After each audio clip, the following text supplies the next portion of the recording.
जो लोग आपके विश्वास को ठंडा करते हैं, आपको उन लोगों में से बाहर आना है। जो आपको सेवा करने से रोकते हैं, जो आपको आपके रियल दर्शन से दूर करते हैं, आपको उन लोगों से बाहर आना है। क्योंकि पवित्र वचन कहता है वो आत्मा में मरे हुए हैं, वो स्पिरिट में डेड हो चुके हैं। इसलिए आप लोग उनमें से बाहर आ जाओ और मसीह के वचन को सुनो, क्योंकि मसीह ही एक आशा है, मसीह ही एक होप है जो जीवित, जो इस संसार में और आने वाले संसार में है।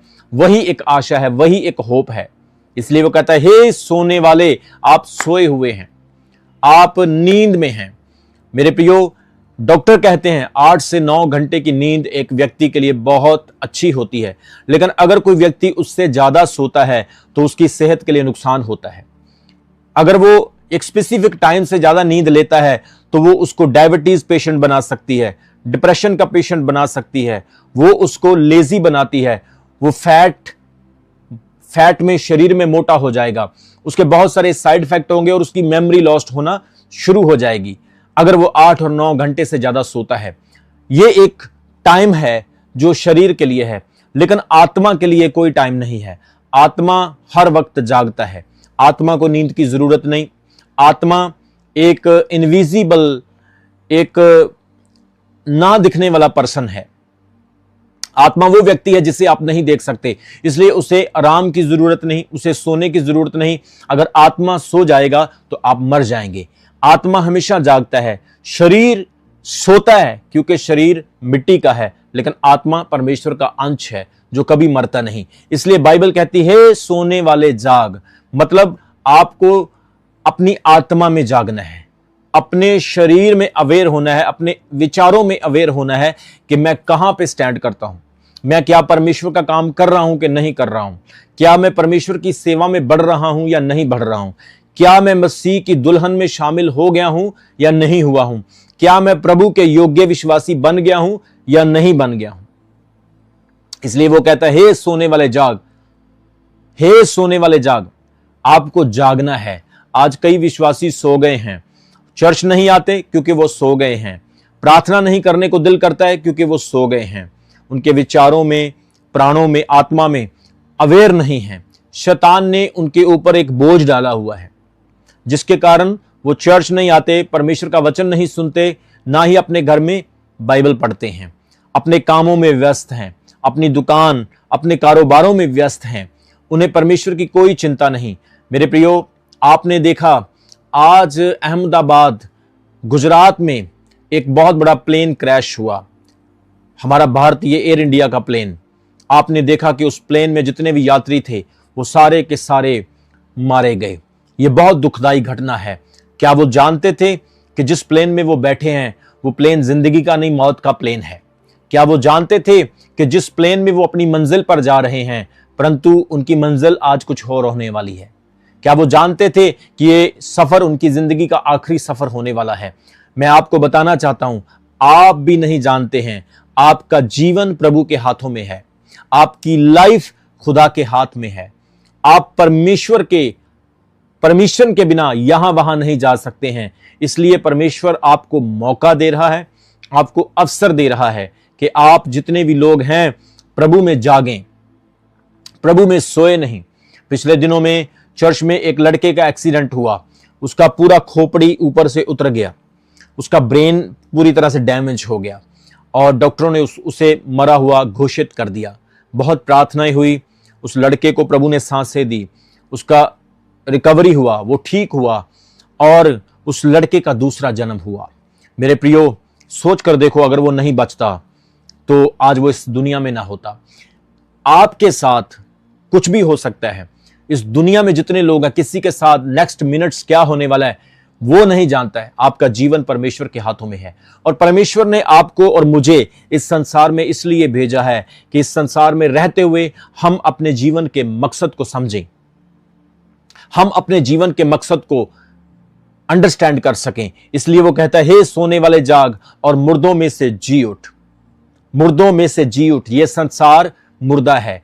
आप अगर कहेंगे कि मैं उसको बचाऊंगा, मैं उसको बचाऊंगा, और आप अपने आप का नाश कर लेंगे तो आपको कोई लाभ नहीं होगा। आपने बचे रहना है, दूसरों को बचाना है, परंतु ऐसा नहीं कि उस दौड़ में आपने अपने आप को नाश कर लेना है। यह संसार मुर्दों के समान है। इसलिए वो कहता है, हे सोने वाले जाग, मुर्दों में से जी उठ। ऐसा ना हो कि तू पापियों को बचाने के लिए जाए और खुद पापी बन जाए, शराबियों को शराब से, नशे से छुड़ाने के लिए जाए और खुद नशा करने लगे। ऐसा ना हो कि तू व्यभिचारियों को वचन सुनाने के लिए जाए और खुद व्यभिचार करने लगे।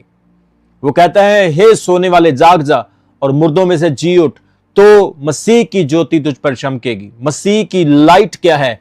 मसीह की लाइट है कि आप दुनिया में रोशन बन जाएंगे, आप दुनिया में एक चमकदार, एक आशीषित व्यक्ति बन जाएंगे। अपने परिवार में आप सबसे ब्लेस्ड होंगे, अपने घर घराने में, बच्चों में सबसे ज्यादा ब्लेस्ड आप होंगे, क्योंकि आपके अंदर मसीह की ज्योति है। आमीन। आप वचन में देखें कितने लोग हैं जिनके पास प्रभु की ज्योति थी और वो दुनिया में अलग चमकते रहे। दुनिया में कितने महान लोग, बाइबल में कितने बाइबल के लेजेंड्स हुए हैं जो अलग चमकते थे। हनोक जिंदा उठाया गया, डैनियल शेरों की मांद से जिंदा बाहर आ गया, शद्रक मेशक अबेदनगो जलती हुई भट्टी में भी जल ना सके, मूसा लाल समंदर से रास्ता बना करके निकल गया।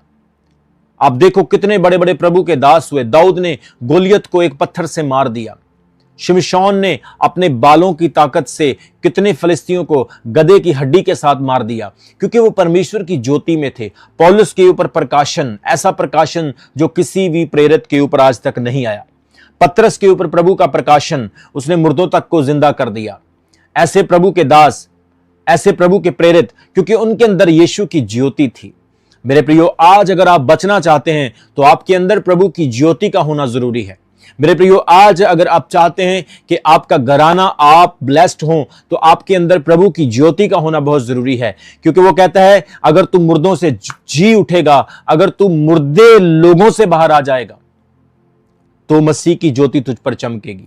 आप ऐसा नहीं कर सकते कि आप नशा भी करें और कहें, प्रभु मेरे ऊपर अपनी ज्योति को चमका, परमेश्वर मेरी लाइफ में तू चमत्कार क्यों नहीं कर रहा है। ऐसा नहीं, आप व्यभिचार भी कर रहे हैं और आप कह रहे हैं, प्रभु अपनी ज्योति को मुझ पर चमका। ऐसा कभी नहीं हो सकता है। परमेश्वर कहता है, अगर तू मुर्दों से बाहर आएगा, तू मुर्दों से जी उठेगा, तो मसीह की ज्योति तुझ पर चमकेगी, तो मसीह का मसा तुझ पर होगा।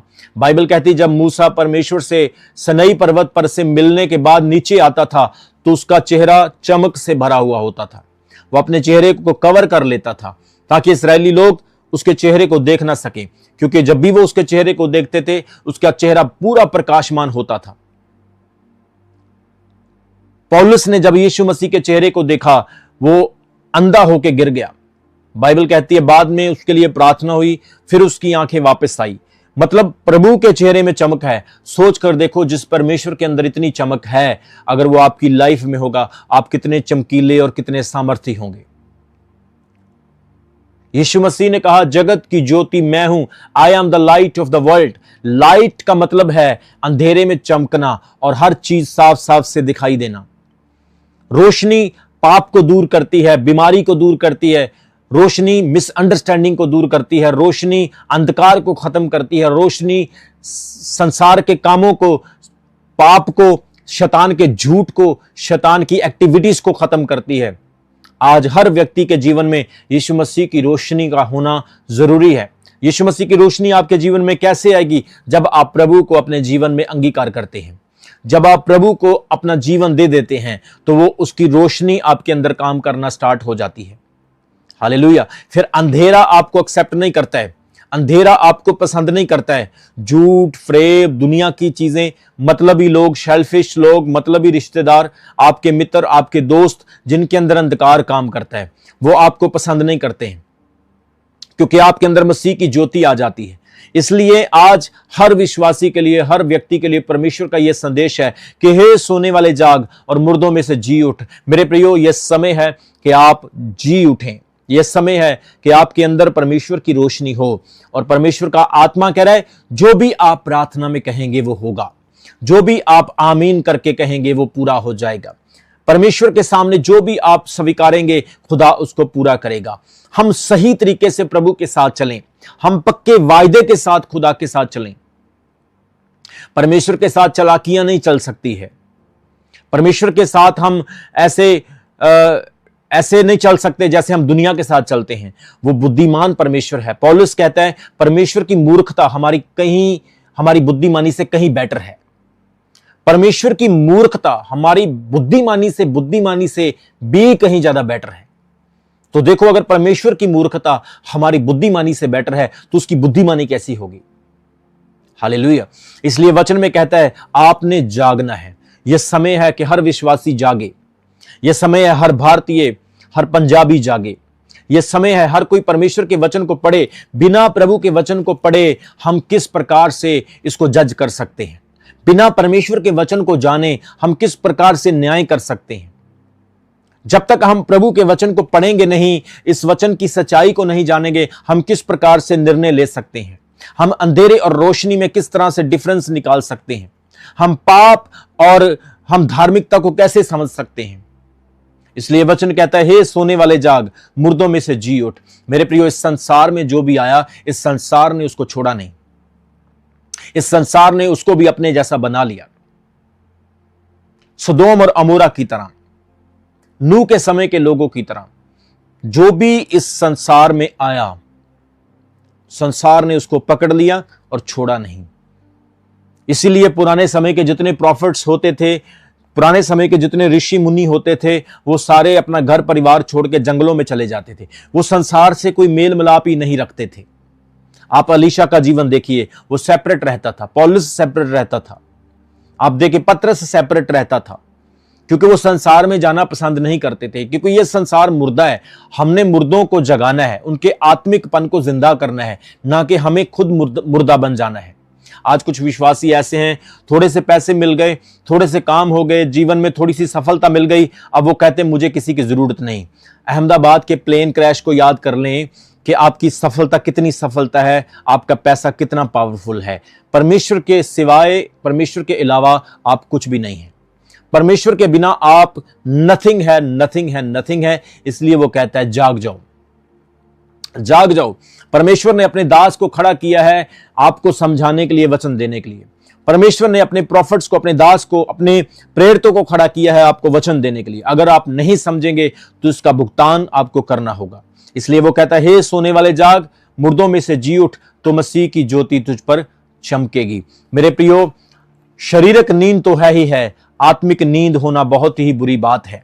बाइबल कहती है शिमशोन एक ऐसा सूरवीर था जिसकी मां को स्वर्गदूत ने, एंजल ने ड्रीम में दर्शन देकर के कहा था कि जो बच्चा तेरे पैदा होने वाला है, ये बच्चा नजीर होगा, खुदा का समर्थी दास होगा। ये बच्चा ऐसा समर्थी होगा, इसके सर के ऊपर 7 लटें होगी, 7 बाल होंगे और इसके बालों में सामर्थ होगी। फलिस्ती इस बात के लिए बड़े परेशान थे। आज भी आप देख रहे हैं ना, फिलिस्तीन की लड़ाई इजराइल के साथ लगी है। ये इजराइल की और फिलिस्तीन की लड़ाई आज से नहीं लगी हुई, ये कई हजारों सालों से लगी हुई है। और उस वक्त भी फिलिस्तीन जो थे वो शिमशोन के साथ लड़ रहे थे, जो एक इब्रानी था, जो एक यहूदी था, और उसके वालों के अंदर सामर्थ थी। फिलिस्तियों ने बड़ी कोशिश की कि उसकी सामर्थ का, उसकी ताकत का राज जान लें, लेकिन उसकी राज को, उसकी सीक्रेट को नहीं समझ पा रहे थे। तो उन्होंने क्या किया, एक औरत का इस्तेमाल किया और औरत को भेजा कि जा पता कर उसकी सामर्थ का सीक्रेट क्या है। उस औरत ने उससे प्यार किया, मोहब्बत की, वो उसके प्यार में पागल हो गया और उस औरत ने उसे फुसला के, उसे अपने प्यार में फंसा के और उसे अपने जैसा मुर्दा बना के, उसे अपनी गोद में सुला के उसके बाल काट दिए और वो पावरलेस हो गया। उसने उसे बता दिया था कि मेरी सामर्थ का, मेरी ताकत का राज मेरे बालों में है। और उन्हीं फिलिस्तियों ने, जिनको वो मार देता था, जो फिलिस्ती उसके सामने खड़े नहीं रह सकते थे, वही फिलिस्तियों ने उसको कैदी बना लिया, उसे ब्लाइंड कर दिया, अंधा कर दिया। तो आज भी जो लोग शैतान की गिरफ्त में आ जाते हैं, आज भी जो लोग पाप की गिरफ्त में आ जाते हैं, वो लोग इसी तरह से अपनी सामर्थ को खो देते हैं। इसी तरह से वो खुदा से, परमेश्वर से दूर हो जाते हैं और परमेश्वर के आत्मा से कहीं को परे चले जाते हैं, जिसके कारण उनका जीवन विनाश हो जाता है। आज भी आप देखें परिवारों में कितने झगड़े हैं, क्योंकि उनका जीवन आत्मिक तौर से सही नहीं। आज भी आप देखें कितनी डेथ हो रही हैं, कितने लोग मर रहे हैं, सुसाइड कर रहे हैं। आज भी आप देखें कितने लोग नशा कर करके मर रहे हैं, क्योंकि उनका आत्मिक जीवन विनाश है, वो मुर्दा संसार में रहते हैं। इसलिए पवित्र वचन कहता है हे सोने वाले जाग। शिमशोन सो गया, बाइबल कहती है उसे एक बहुत बड़ी मुसीबत का सामना करना पड़ा। योना सो गया और जहाज में बहुत बड़ा तूफान आ गया। पवित्र वचन में लिखा एलिया सो गया, स्वर्गदूत ने उसको जगाया, सोने का टाइम नहीं, उठ, तुझे बहुत यात्रा करनी है, अभी परमेश्वर की सेवा तुझे बहुत सारी करनी है। परमेश्वर आपसे सवाल करेगा, मैंने तेरी लाइफ में तुझे 80 साल दिए, 80 साल में से कितने साल तूने मेरी सेवा की? 20 साल तूने पढ़ाई में गुजार दिए, 15 से 20 साल तूने अपनी जवानी में गुजार दिए, 15 से 20 साल तूने नौकरी में गुजार दिए, मुझे तूने कितना टाइम दिया? परमेश्वर आपसे यह सवाल करेगा। इसलिए अवसर है, मौका है जागने का। आप जॉब करें, बिजनेस करें, प्रोफेशनल बने, आप कामयाब होएं, अपनी लाइफ बुलंदियों पर लेकर जाएं, आप अच्छे इंसान बने, आप कामयाब हो, आपके पास पैसा हो, गाड़ियां हो, दौलत हो, प्रॉपर्टी हो, पर इसके अलावा परमेश्वर को आप क्या दे रहे हैं, परमेश्वर को आप कितना समय देते हैं, वो सबसे अहम क्वेश्चन है। सबको जय मसीह की। मैं जतिन बब्बर और आप देख रहे हैं मसीह परिवार चैनल। जैसे कि आप सब जानते हैं कि मैं इस चैनल पे प्रभु के अलग अलग दासों की वीडियोस डालता हूं, तो अगर आपको हमारा चैनल अच्छा लगता है तो आप इस चैनल को ज़्यादा से ज़्यादा सब्सक्राइब जरूर करें, ताकि आप प्रभु के वचन को सुन सके। वीडियोस को ज़्यादा से ज़्यादा शेयर करें, ताकि जिन लोगों तक वचन नहीं पहुंचा उन तक भी वचन पहुंच सके। सबको जय मसीह की। एक बार मैं आपसे दोबारा कहूँगा कि इस चैनल को सब्सक्राइब जरूर करें और वीडियोस को ज़्यादा से ज़्यादा शेयर करें। जय मसीह की।